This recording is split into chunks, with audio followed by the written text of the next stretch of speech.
sahbihi wa walah wala haula wala quwwata illa billah. Al-khamis an Jabir radhiyallahu anhu annahu ghaza ma'an nabi sallallahu alaihi wasallam qibala Najdin falamma qafala Rasulullah sallallahu alaihi wasallam qafala ma'ahum fa adrakathum al-qaila fi wadin katsiril idha fa nazala Rasulullah sallallahu alaihi wasallam wa tafarraqa an-nasu yastadilluna bisyajar wa nazala Rasulullah sallallahu alaihi wasallam tahta samurah fa'allaka biha sayfahu wa nimna naumatan fa idza Rasulullah sallallahu alaihi wasallam yad'una wa idza innahu a'rabiyyun faqala inna hadha ikhtarata alayya sayfi wa ana na'im fastayqattu wa huwa fi yadihi sulta qala man yamna'uka minni qultu Allah salatan wa lam yu'aqibhu wa jalasa muttafaqun alaih.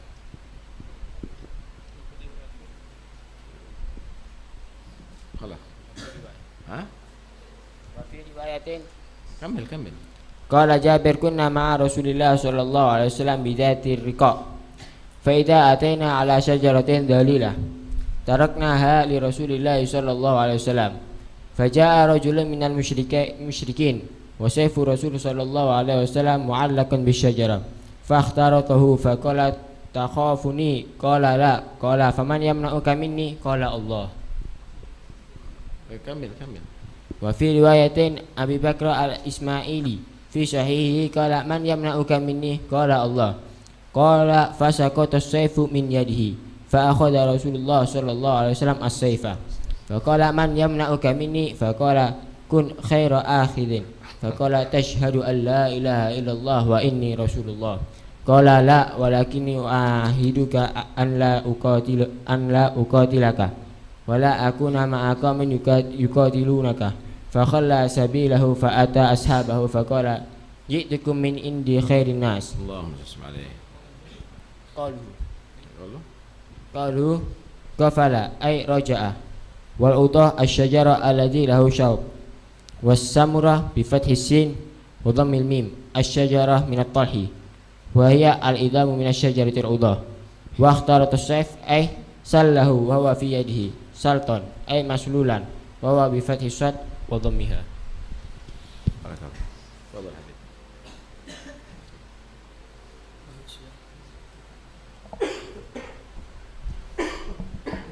Bismillahirrahmanirrahim. Isma'u rahimakumullah. Qala radhiyallahu ta'ala anhu wa anna jami'an wa nafa'ana bi ulumih amin ya rabbal alamin.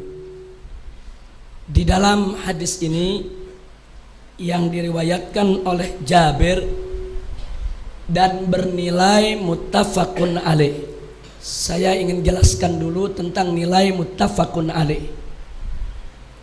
Kalau ada hadis dikatakan muttafaqun alaih, itu ada ittihadul alfaz was sanad antara riwayat Bukhari dan riwayat Muslim.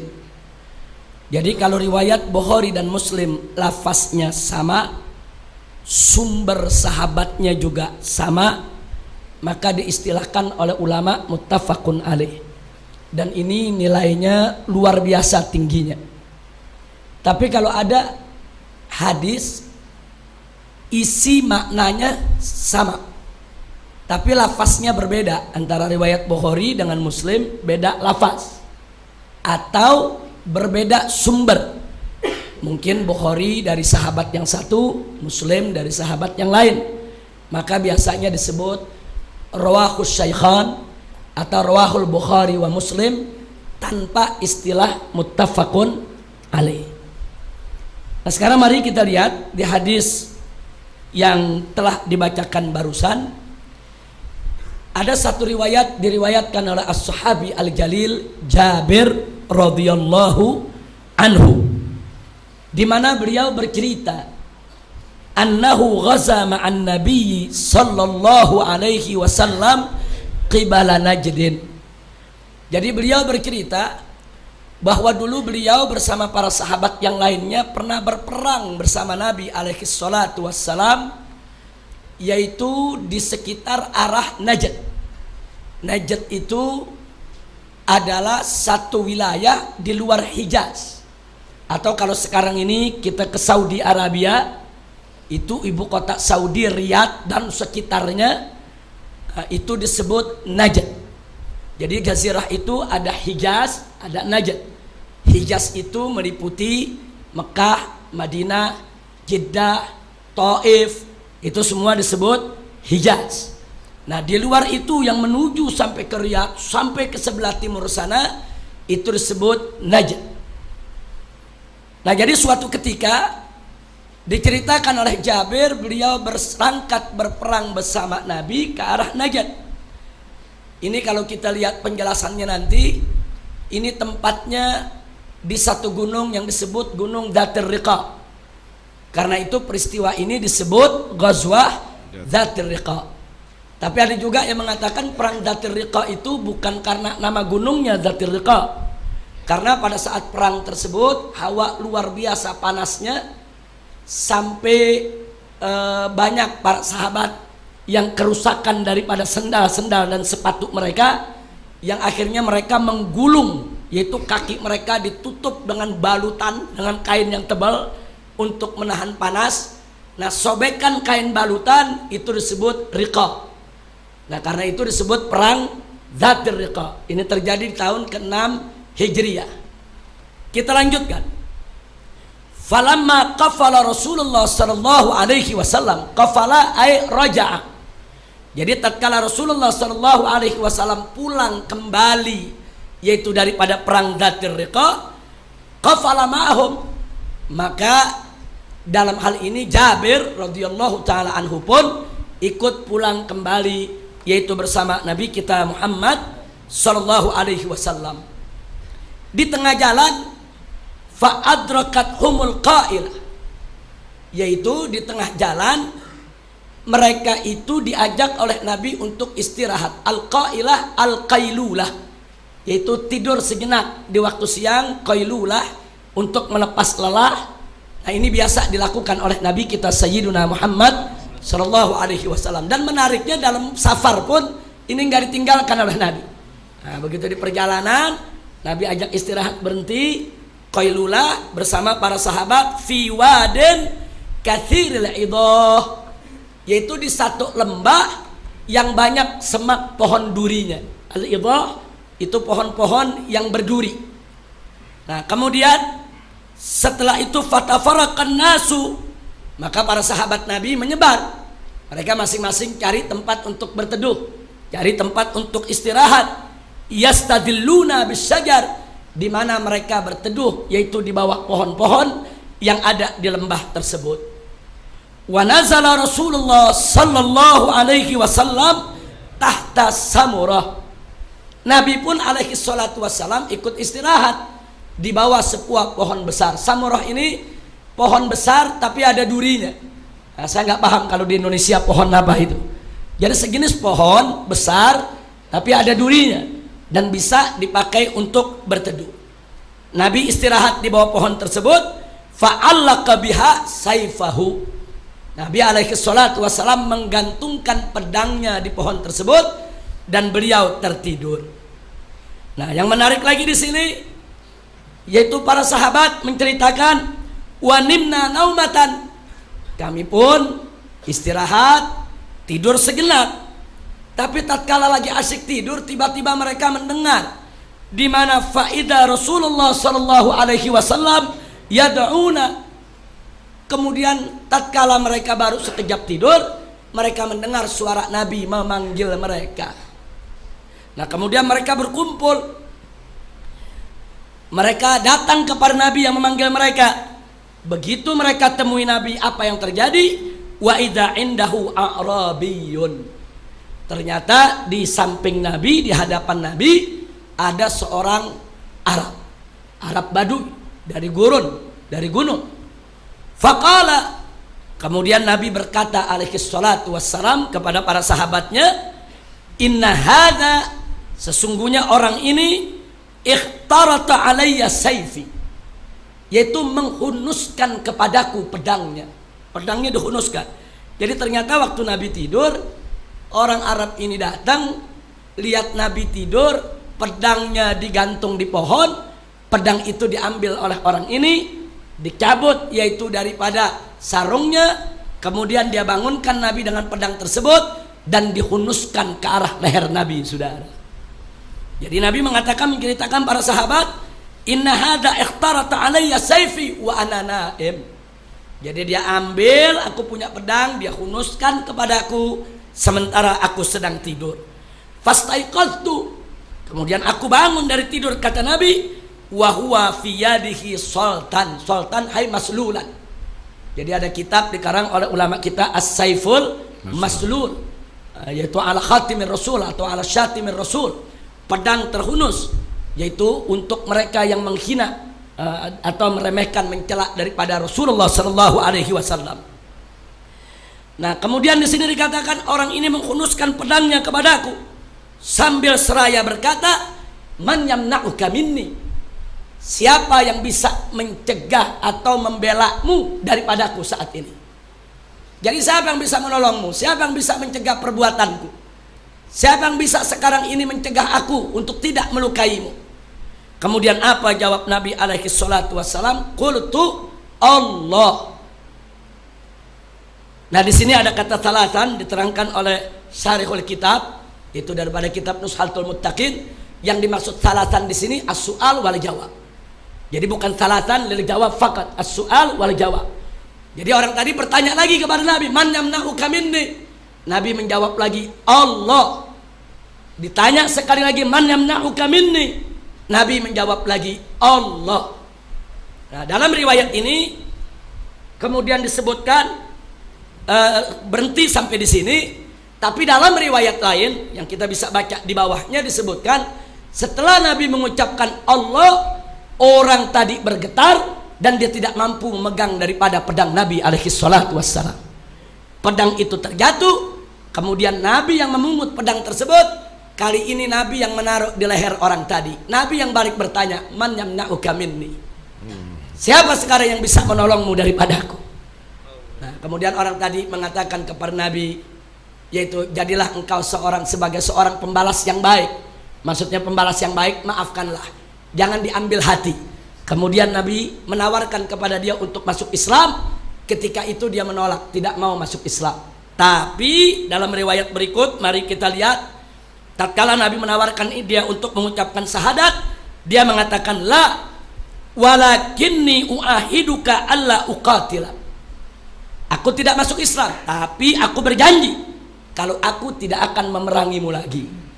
Bukan itu saja, wala akuna ma'a qaumin yuqatiluna, dan aku juga tidak akan pernah ada bersama orang-orang yang memerangimu. Jadi dia tidak mau masuk Islam, tapi dia berjanji untuk tidak mengganggu Nabi, tidak menghalangi dakwah Nabi, tidak memerangi Nabi, tidak membantu orang-orang yang memerangi Nabi alaihi salatu wassalam. Akhirnya dilepaskan oleh Nabi alaihi salatu wassalam, dan orang ini kembali kepada kaumnya. Apa dia katakan kepada kaumnya? Jitukum min indi khairin nas. Aku datang kepada kalian saat ini, yaitu dari orang yang manusia yang terbaik yang pernah aku dapatkan. Nah, di dalam riwayat lain disebutkan bahwa orang Arab Badui ini bernama Ghawrath ibnul Harith. Nah, dia dari Bani Muharib yang memerangi Nabi pada saat perang Dzatir Riqa. Kemudian orang ini pada akhirnya beberapa fatrah kemudian masuk ke dalam ajaran Islam. Jadi memang dalam hadis ini tidak diceritakan takmilahnya, tapi dalam syarah di bawahnya diceritakan takmilahnya. Orang tersebut bernama Ghawrath ibnul Haris radhiyallahu taala anhu, yang pada awalnya memang menolak untuk masuk Islam, tapi kemudian akhirnya masuk Islam bersama Nabi kita Muhammad sallallahu alaihi wasallam. Nah, baiklah ahibbail kiram rahimakumullah, sedikit saja yang ingin saya ajak bersama-sama untuk mengambil fawaid, yaitu daripada hadis yang baru saja kita bacakan bersama. Kita bacakan saja bagian bawah daripada kitab Nushatul Muttaqin dalam syarahnya. Ini ada hal yang menarik, yaitu di mana syarahnya mengatakan bahwa pelajaran yang bisa kita ambil daripada hadis ini, pertama adalah tentang syaja'atun Nabi sallallahu alaihi wasallam, keberanian Nabi wa thabati qalbih amamal makhatir. Jadi keberanian Nabi dan sikap tegarnya di saat yang sangat berbahaya. Ini pedang sudah dihunuskan di leher Nabi. Ancaman dibunuh bukan sekedar ancaman, pembunuhan sudah ada depan mata.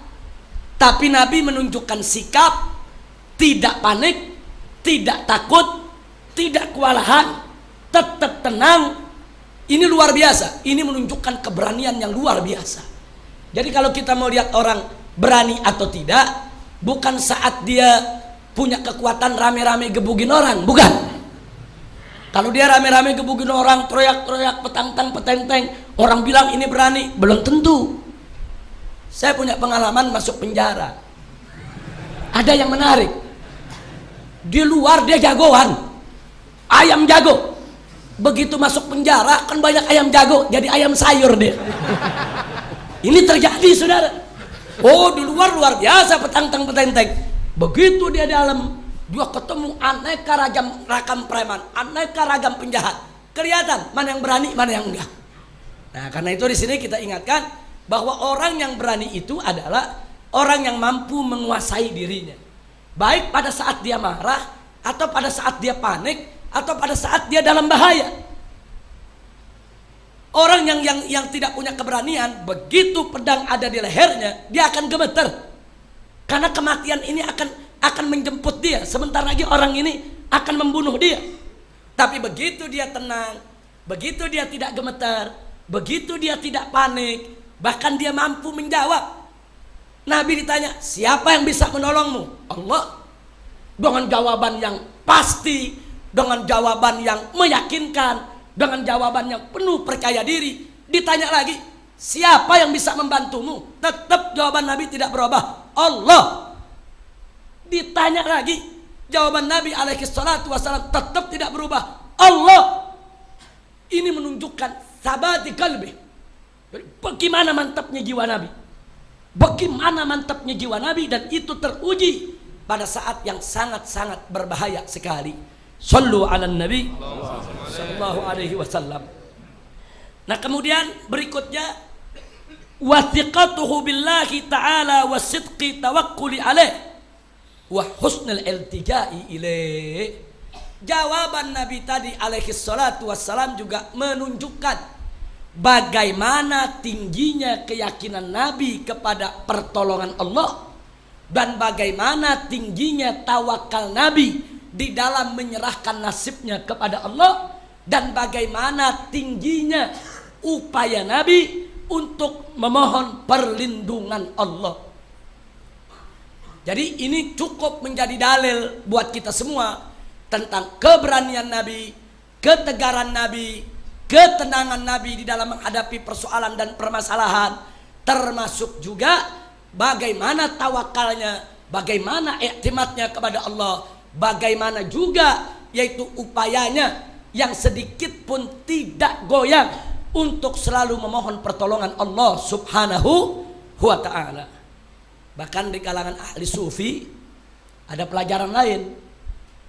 Di kalangan ahli sufi pada saat membahas ini mengatakan, itu lafzul jalalah Allah itu kalau diucapkan dengan penuh keyakinan, kalau diucapkan dengan penuh percaya kepada Allah subhanahu wa ta'ala, itu pasti akan menggentarkan hati orang lain. Jadi bukan hanya, apalagi kalau itu yang mengucapkannya adalah Nabi Rasulullah sallallahu alaihi wasallam. Jangankan Rasul yang mengucapkannya, jangankan Nabi yang mengucapkannya, siapapun orang beriman mengucapkan kata Allah dalam hal memohon pertolongan, memohon perlindungan, di dalam meminta keselamatan, Allah itu akan mampu menggentarkan hati musuh, saudara. Nah, ini tentunya makna-makna semacam ini merupakan makna-makna batin yang luar biasa, yang tentu perlu kita simak, perlu kita hayati, dan perlu kita amalkan insya Allah. Nah, baiklah, yang berikutnya, cerita ini tidak sampai di situ, tapi juga menjadi dalil tentang afwun Nabi sallallahu alaihi wasallam wa karami khuluqih wa adamun tigabih li nafsih. Jadi menunjukkan bagaimana pemaafnya Nabi alaihi salatu wassalam, dan bagaimana Nabi tidak pendendam hanya untuk kepentingan pribadi, saudara. Nah, ini satu sikap yang tentunya sangat-sangat luar biasa. Saya jadi teringat apa yang pernah dikatakan oleh Al-Imam Ad-Dibai dalam As-Siratun Nabawiyah yang kita kenal dengan nama kitab Maulid Diba, di mana di sana dikatakan salah satu sifat Nabi, keistimewaannya adalah wa ya'fu 'anil dzambil ladzi fi haqqihi wa sababi wa idza duji'a haqqullah lam yakun ahadun li ghadabi. Jadi di situ disebutkan bahwa Nabi ini wa ya'fu, mudah memaafkan, 'anil dzambil ladzi fi haqqihi wa sababi, yaitu dari kesalahan-kesalahan dosa orang lain yang terkait karena urusan pribadinya. Makanya kita lihat di dalam sejarah, manakala ada kesalahan seseorang terhadap Nabi menyangkut urusan pribadi, Nabi tidak pernah mengambil balas. Nabi diludahi, Nabi tidak ambil balas. Nabi disirami pasir, Nabi tidak ambil balas. Nah, jadi hal-hal ini luar biasa. Kenapa? Karena memang Nabi tidak pernah mengambil balas untuk kepentingan pribadi. Tapi jangan lupa, idza du'i'a haqqullah. Tapi kalau hak Allah yang dilanggar, hukum Allah yang dilanggar, lam yakun ahadun li ghadabi. Tidak ada seorang pun yang mampu berdiri tegak di hadapan Nabi untuk mencegah kemurkaan Nabi alaihi salatu wassalam. Nabi lembut, Nabi santun, Nabi sabar, tapi pencuri tetap dipotong tangannya. Nabi santun, Nabi ramah, Nabi sabar, tapi zani muhson tetap dirajam sampai mati. Nabi sabar, Nabi santun, Nabi lembut, tapi Masjid Dirar yang disalahgunakan oleh orang-orang munafik untuk tafrik bainal mukminin diperintahkan oleh Nabi untuk dirubuhkan dan dibakar. Jadi kalau untuk urusan kepentingan agama, Nabi tegak berdiri untuk menegur itu. Tapi kalau urusan pribadi, Nabi alaihi salatu wassalam tidak pernah ambil peduli, bahkan beliau begitu mudah untuk memaafkan. Nah, karena itu di sini mungkin sekedar catatan saya ingin tambahkan, memang dalam mengkaji sejarah kita mesti komprehensif. Ada riwayat menunjukkan Nabi dihina, Nabi diam. Tapi ada riwayat lain menunjukkan Nabi mengatakan para sahabatnya bahwa ada seseorang yu'dhihi, seseorang menyakitinya. Kemudian Nabi bertanya kepada sahabat, siapa yang bisa menyelesaikannya? Sahabat angkat tangan, Nabi izinkan berangkat, orang tersebut dibunuh, saudara. Nah, ini terjadi terhadap beberapa tokoh Yahudi, baik yang laki maupun yang perempuan. Dan ini riwayatnya semua yaitu maktubah, marwiyah fi kutubil hadis ahli sunnah wal jamaah, dan nilainya sahihah. Nah, sekarang bagaimana untuk kita mengkomparasikan atau menghubungkan satu hadis dengan yang lain nih? Jangan sampai sebagian hadis kita ambil, sebagian hadis kita tinggalkan.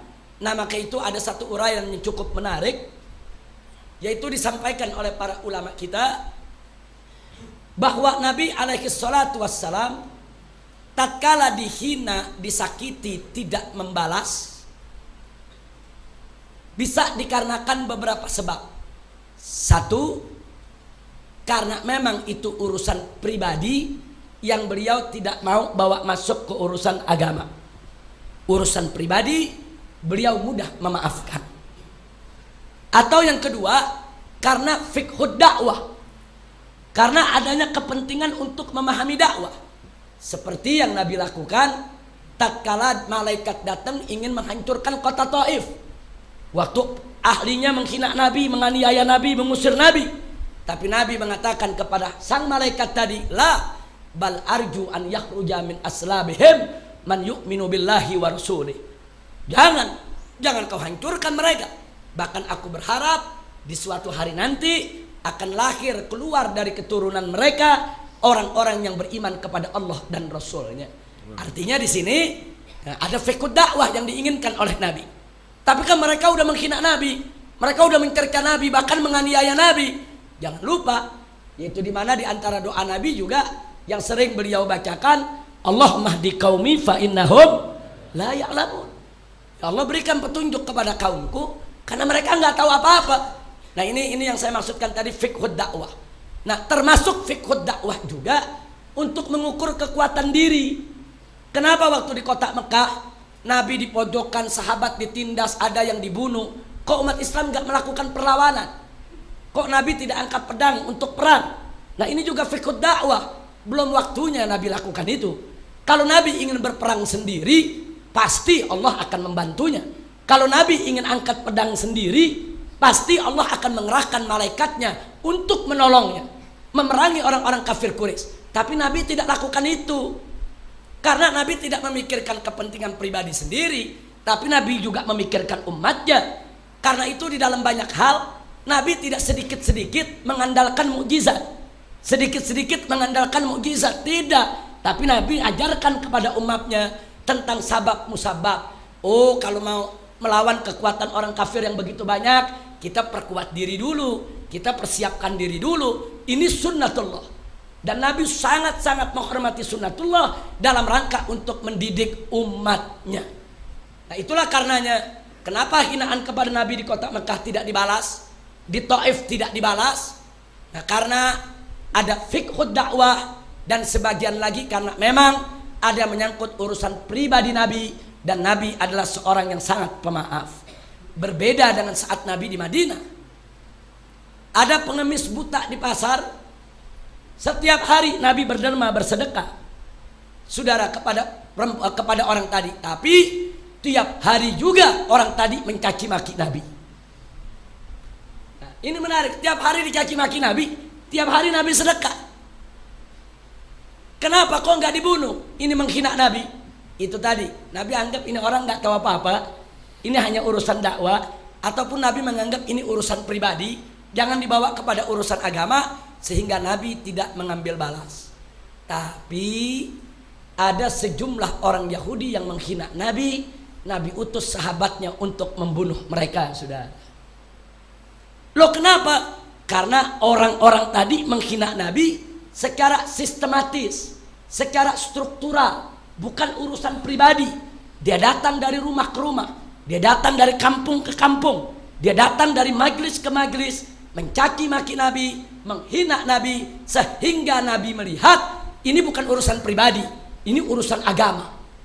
Nabi sebagai seorang Rasul, Nabi sebagai utusan Allah, tentu bagian daripada urusan agama. Begitu bagian dari urusan agama ini mau dirobohkan oleh seseorang, Nabi tidak akan pernah diam, saudara. Makanya Nabi utus sahabatnya untuk membunuh yang bersangkutan. Nah karena itu, jadi jangan kita tolak juga riwayat yang Nabi mengutus orang untuk membunuh orang yang menghina Nabi. Makanya kenapa? Yaitu Al-Imam As-Subki mengarang kitab As-Saiful Maslul, yaitu alaman sabar Rasul, yaitu pedang terhunus bagi orang-orang yang mencaci maki Nabi, yang menghina Nabi. Di kitab tersebut dirincikan belasan hadis di mana Nabi alaihi salatu wassalam memerintahkan sahabat untuk membunuh para penghina Nabi Muhammad sallallahu alaihi wasallam. Nah, oleh karenanya ketika Sayyidina Khalid bin Walid radhiyallahu taala anhu berdialog dengan Malik bin Nuwairah.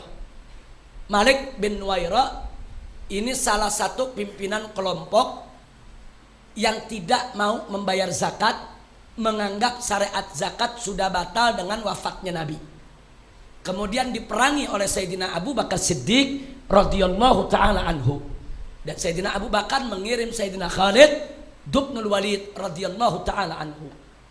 Begitu terjadi dialog, Khalid menyampaikan kepada Malik, "Ya Malik," karena Khalid kenal orang ini. Dikatakan, "Ya Malik, zakat itu kewajiban dari Allah dan telah disampaikan kepada kita oleh Nabi Muhammad sallallahu alaihi wasallam." Lalu apa kata Malik? "Muhammad sahibuk."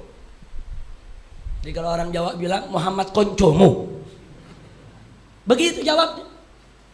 Muhammad sahibuk, Muhammad temen ente. Dengar jawaban itu, Khalid bin Walid marah besar, langsung berdiri, dia cabut pedangnya. Khalid mengatakan, "Kurang ajar, wailat, Celaka kau. Kau sebut nama Nabi dengan kehinaan, dia tebas batang leher. Dibunuh. Nah, beberapa sahabat yang melihat kejadian tersebut protes. Tidak suka lihat sikap Khalid yang dianggap berlebihan. Laporlah mereka kepada Sayyidina Abu Bakar Siddiq, Khalifatul Rasulullah sallallahu alaihi wasallam. Kemudian Sayyidina Abu Bakar Siddiq mengorek apa latar belakang ceritanya, diceritain. Ini Khalid bin Walid ngajak dialog dengan Malik. Nah, kemudian tidak sabar. Kenapa tidak sabar? Kok bisa dibunuh? Ada apa?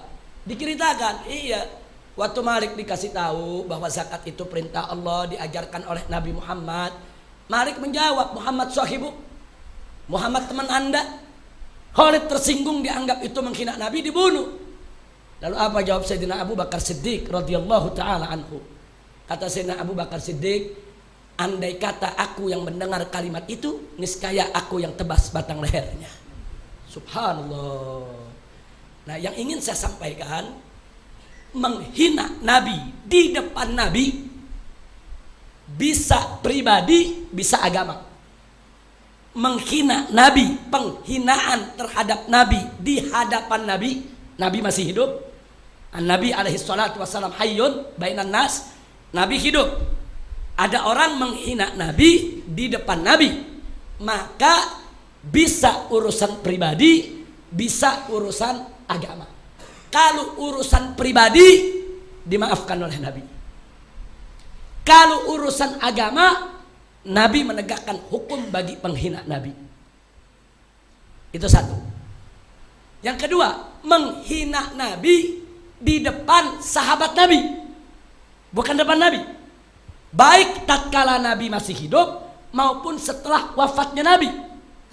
Yang terjadi, saudara, bahwa beberapa riwayat sahihah dalam hadis menceritakan betapa sejumlah sahabat Nabi membunuh orang yang menghina Nabi saat Nabi masih hidup, dan Nabi tidak menghukum mereka.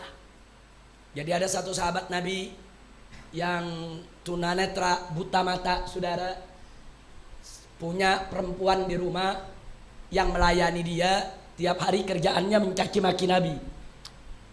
Dia sabar, dia nasihati, dia kasih peringatan. Tapi perempuan ini nggak berubah. Terus setiap hari seperti itu. Sudah berbulan-bulan. Akhirnya sahabat Nabi yang buta ini suatu malam setelah ikut majelis dengan Nabi, ba'da sholat isya, duduk sebentar bersama Nabi, pulang ke rumah. Sampai di rumah istri perempuannya ini lagi caci maki Nabi. Dikasih peringatan, nggak mau, diancam, nggak ngerti. Akhirnya begitu dirasakan perempuan tadi sudah dekat dengan dia dan dia punya pedang kecil, akhirnya perempuan itu ditusuk dan dibunuh. Geger kota Madinah. Ada seorang sahabat Nabi yang buta membunuh perempuannya yang melayani dia selama ini, yang masakin dia, yang siapin pakaiannya, yang melayani segala keperluannya. Akhirnya begitu besok sholat subuh, dikumpulkan oleh Nabi semua sahabat bersama orang ini. Ditanya, kenapa kau membunuh? Itu kan perempuan yang selama ini membantumu, meringankan beban tugasmu. Orang ini mengatakan, ya Rasulullah, aku sudah tidak kuat ya Rasulullah. Terus menerus dia mencaci makimu, menghinamu, aku sudah tidak kuat. Aku tidak mampu untuk menahan lagi kemarahanku untuk membelamu ya Rasulullah. Karena itu dia aku bunuh dan aku siap untuk menerima sanksi hukumnya. Nah, lalu apa yang dinyatakan oleh Nabi, saudara? Nabi mengatakan di hadapan sahabat, fa innaha muhdarud dam. Ketahuilah oleh kalian, ishadu, saksikanlah bahwa perempuan yang dibunuh oleh orang ini halal darahnya ditumpahkan. Orang tadi kemudian diminta oleh Nabi kembali ke rumahnya, tidak dihukum oleh Nabi, saudara. Jadi menghina Nabi di depan Nabi bisa pribadi, bisa agama. Kalau pribadi Nabi maafkan, kalau agama Nabi hukum. Menghina Nabi di depan sahabat bukan pribadi. Bagi sahabat itu bukan pribadi, itu urusan agama. Karena yang dihina adalah Rasulullah yang wajib kita imani, yang termasuk salah satu rukun iman yang harus kita yakini akan kerasulannya. Jadi kalau ada orang menghina Nabi, berarti menghina kerasulan. menghina kenabian, menghina keyakinan, menghina agama, maka itu bukan urusan pribadi lagi. Nah ini sengaja maaf saya jelaskan ini karena pada saat terjadi penghinaan terhadap Nabi, saudara, saya dan kawan-kawan sejumlah habaib bersikap cukup keras untuk membela Nabi alaihi salatu wassalam, tapi ada sejumlah oknum yang mengatakan, kenapa itu Rizik harus marah? Nabi aja dihina nggak marah kok. Nabi yang punya diri dihina nggak marah, pemaaf. Lah kok si Rizik Nabi dihina marah? Nah ini yang perlu saya luruskan ya ikhwah. Nabi dihina kalau pribadi memang tidak marah. Urusan agama Nabi marah. Makanya ada orang-orang Yahudi yang menghina Nabi dibunuh oleh Nabi dengan perintah Nabi.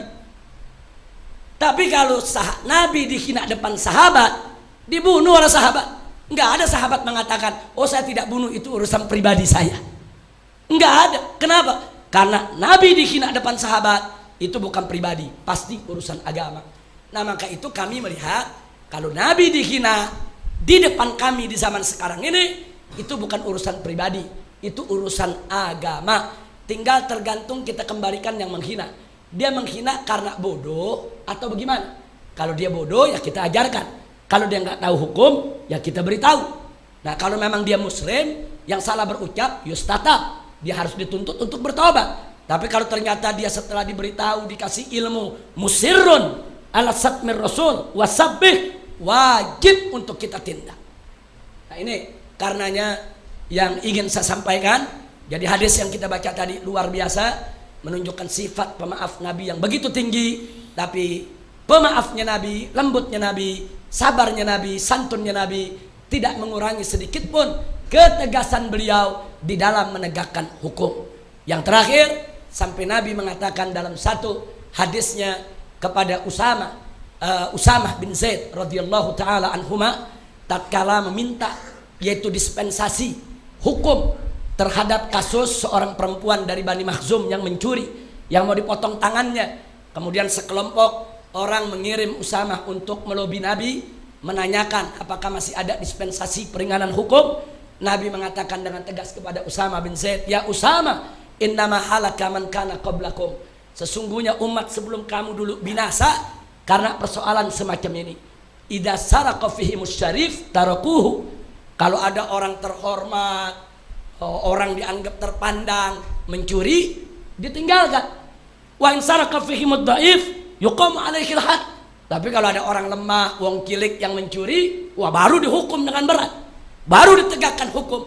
Akhirnya Nabi bersumpah, waimullah, law anna Fatimah binta Muhammadin saraqat laqata'tu yadaha. Demi Allah, jangankan perempuan itu yang kalian bela, karena ada sekelompok orang yang bela itu perempuan, minta keringanan.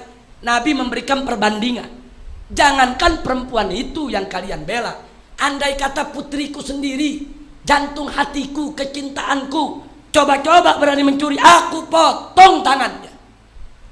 Nah ini hadis tidak merendahkan Siti Fatimah Zahra radhiyallahu taala anha. Bahkan hadis ini menunjukkan rif'ah manzilati Fatimah Zahra indallah wa inda rasulih.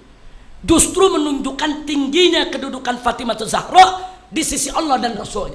Jadi Nabi memberikan contoh dengan perempuan yang paling tinggi kedudukannya, Sayyidatun Nisa'il Alamin.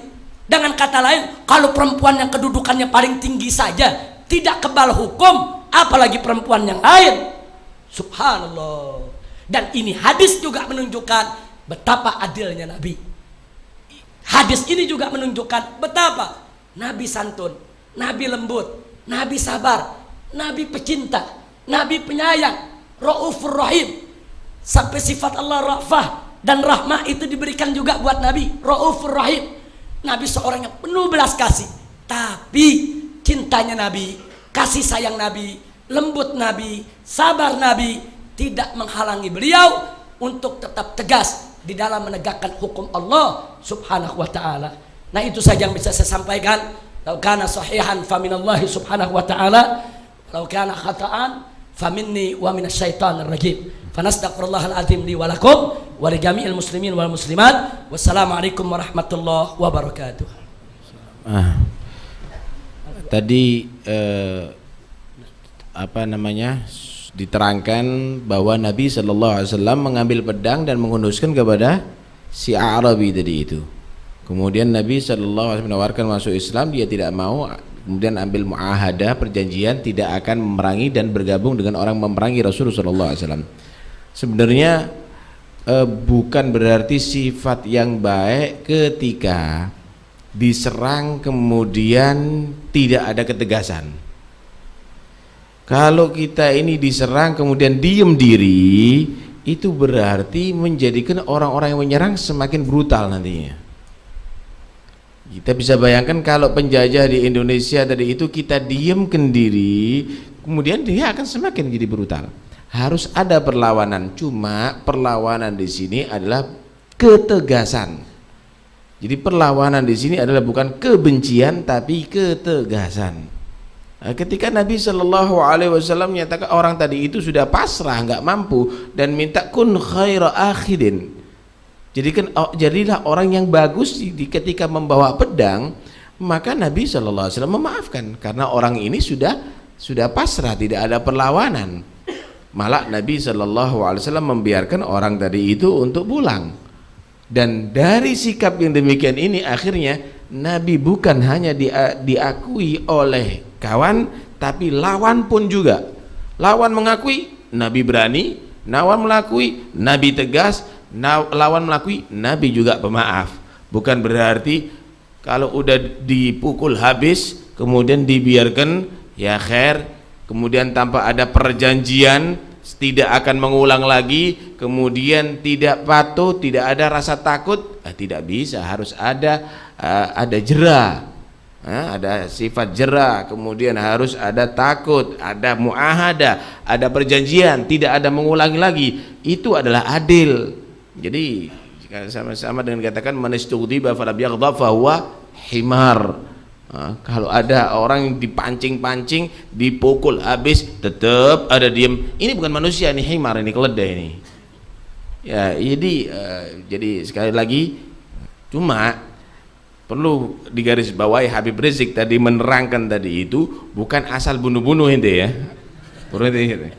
Itu harus diukur betul siapa yang berbicara. Ini jangan orang stres yang berbicara.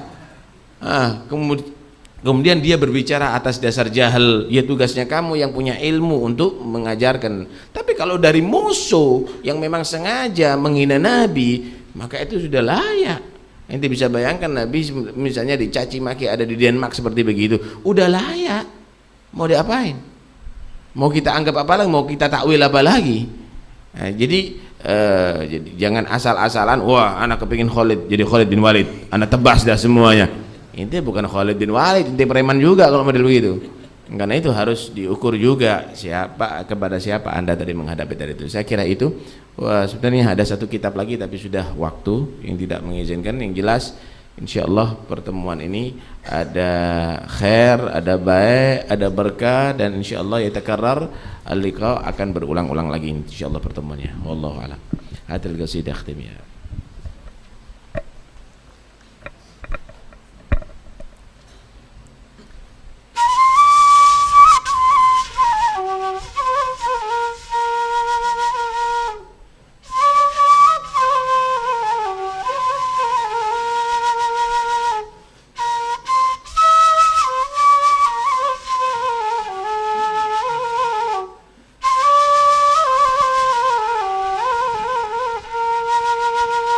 لي برجواك يا مولاي علقة قوية تحت بابك وشوفني فيك يا ربي نية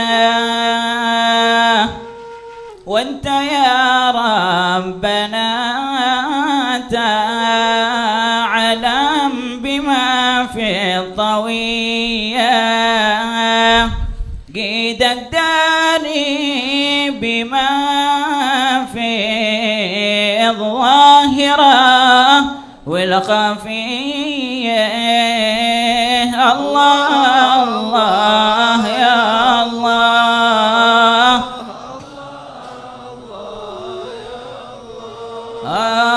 والصلاة على المختار خير البرية.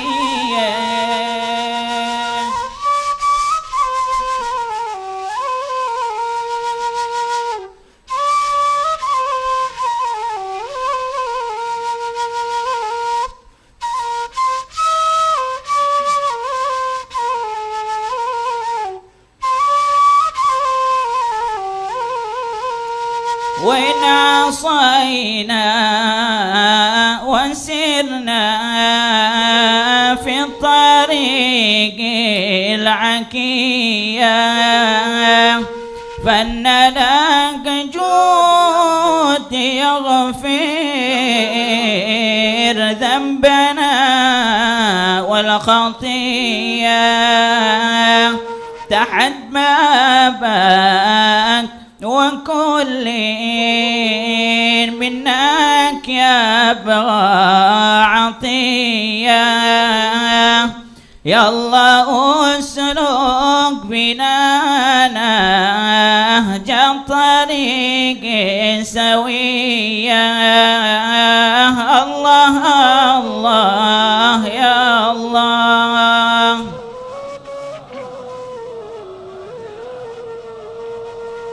والصلاة على المختار خير البرية.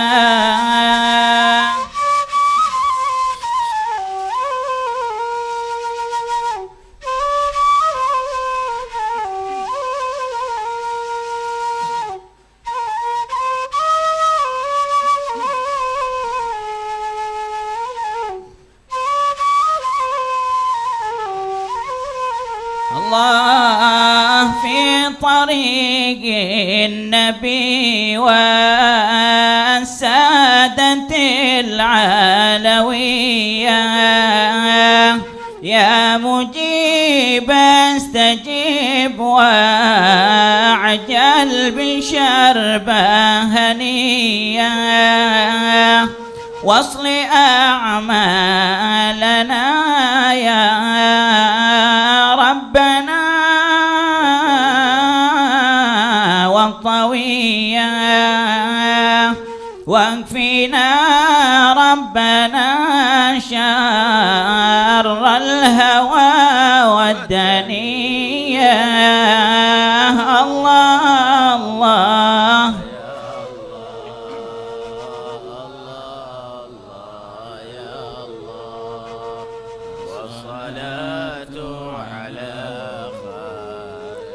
دار خير البرية.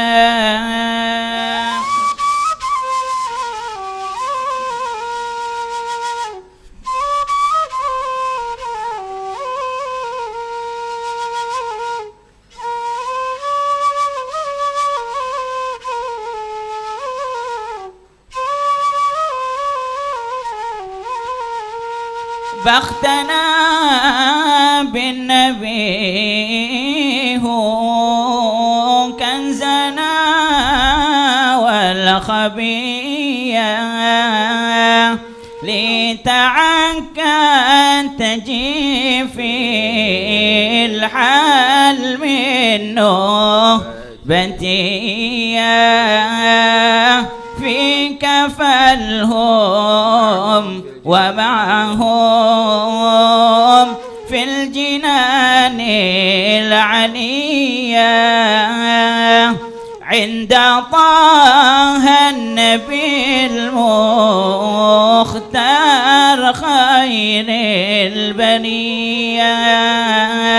وين دعيناه للبلوى يزيل البنية ولا صلوا عليه إنه إمام سرية. الله الله يا الله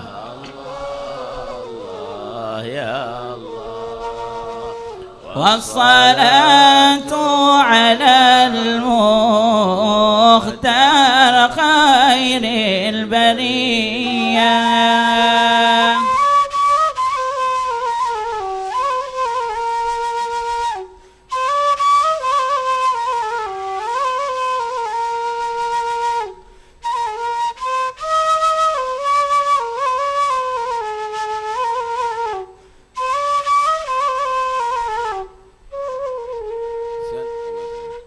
اللهم صل أفضل صلاة على أسعد مخلوقاتك سيدنا محمد وعلى آله وصحبه وسلم عدد معلوماتك ومداد كلماتك كلما ذكرك وغفل عن ذكرك وذكره الغافلون. اللهم صل أفضل صلاة على أسعد مخلوقاتك سيدنا محمد وعلى آله وصحبه وسلم عدد معلوماتك ومداد كلماتك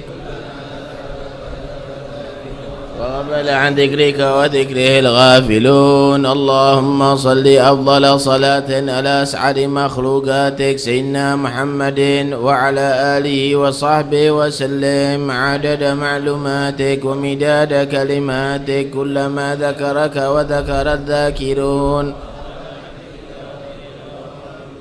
ربنا انفعنا بما علمتنا رب علمنا الذي ينفعنا رب فقهنا وفقه أهلنا وقرابات لنا في ديننا مع القدر أنثى وذكر ترتضي قولا وفعلا كرما وارزق الكل حلالا دائما وأخل أتقيا علما نحظى بالخير ونكفى كل شر كل شؤون وأقر بالرضا منك العيون واقض عنا ربنا كل الديون قبل أن تأتينا رسل المنون واغفر واستر أنت أكرم من ستر. وصلاة الله تغشى المصطفى من إلى الحق دعانا والوفاء بكتاب فيه للناس وعلى الأهل الكرام الشرفاء وعلى الصحب مصابيح الغرر. اللهم اهدنا بهداك واجعلنا ممن يسارع في رضاك ولا تولنا وليا ولا تجعلنا ممن خالف أمرك وعصاك وحسبنا الله ونعم الوكيل.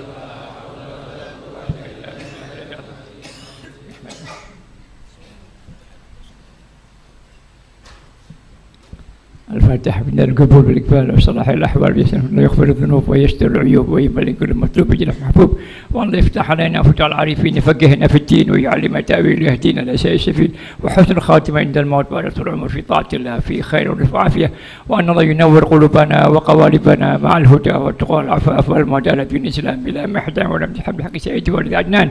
وأن الله يبارك لنا في أولادنا ثم لا روح مشاهد ثم لا رسلنا وروح سيدنا رسول الله محمد بن عبد الله جميع آبائي وإخواني من المرسلين صلوات الله وسلم أبي بكر وعمر وعثمان وعلي وسيدنا وفاطمة وزهر وخدر وعائشة رضا وسيدنا الحسن والحسين الحمد لله بين بيت رسول الله وأنصار رسول الله والمهاجرين في سبيل الله وسيدنا علي بن عبد الله محمد الباكستان جعفر صالح سيدنا علي ورئيس محمد نجيب سنجيب وسيدنا المهاجر اللهم علي وبيت الله بن عاقب محمد علي وبيت الله بصيم بن الجليل بن وبيت الله وأصول فهم وسيدنا علي خالق سما سيدنا محمد صلى الله عليه وسلم سيدنا أعظم من كلمة طول سما الفقير مقدم محمد بن علي بعلوي وجميع سادنا أبي علي المقدم الثاني سيدنا عبد الرحمن محمد سكر شكرا وسلم محضور سلطان على سيدنا عبد الله بن فاولى من جميع سيدنا الشيخ خليفه بن سكر سيدنا احمد شام اكبر حمزه الاصغر سيدنا عمر محمد بن شيبان سيدنا احمد بن علي باجر سيدنا فخر وجود سيدنا بن سالم سيدنا عقيل بن سالم سيدنا حسين بن شيبان سيدنا محمد بن حسن جمال سيدنا محمد بن علي مولى ابو مريم سيدنا احمد محمد حبيب شيب سيدنا عبد الرحمن محمد مولى عائشه سيدنا يوسف بن عبد الحسن حبيب عمر بن عبد الرحمن الطاف والشيخ خليل عبد الله بارز حبيب عبد الله بن علي بن الحداد حبيب احمد بن زين حبيب حسن بن حداد حبيب حامد بن عمر عمر بن سكاوي حبيب حسن بن صالح البحر حبيب ابو بكر بن عبد الله الطاش حبيب صالح بن ابراهيم صالح بن عبد الحميد محمد بن حسين حبيبي ادريس بن حبيبي علي بن محمد حبيبي ثم حبيب ابو بكر بن محمد بن سكاوي حبيب الهاشم وشورب ثم المشاهد حبيب علي بن سكاوي حبيب جعفر بن شيخان سكاوي وشورب وفريه ثم لم نقدم اهل واموات هذه البلده ثم لوالدينا والديكم وامواتنا وامواتكم واموات المسلمين عامه ان الله تغشى بركه الله يفتح لنا في العارفين وكنا في الدين ويعلم التاويل يهدينا السبيل وان الله يبارك لنا فيما رزقنا وعلى كل نيه صالحه جامع اخرنا والاخره نوينا ما نوى شيوخنا بالشاشه الفاتحه.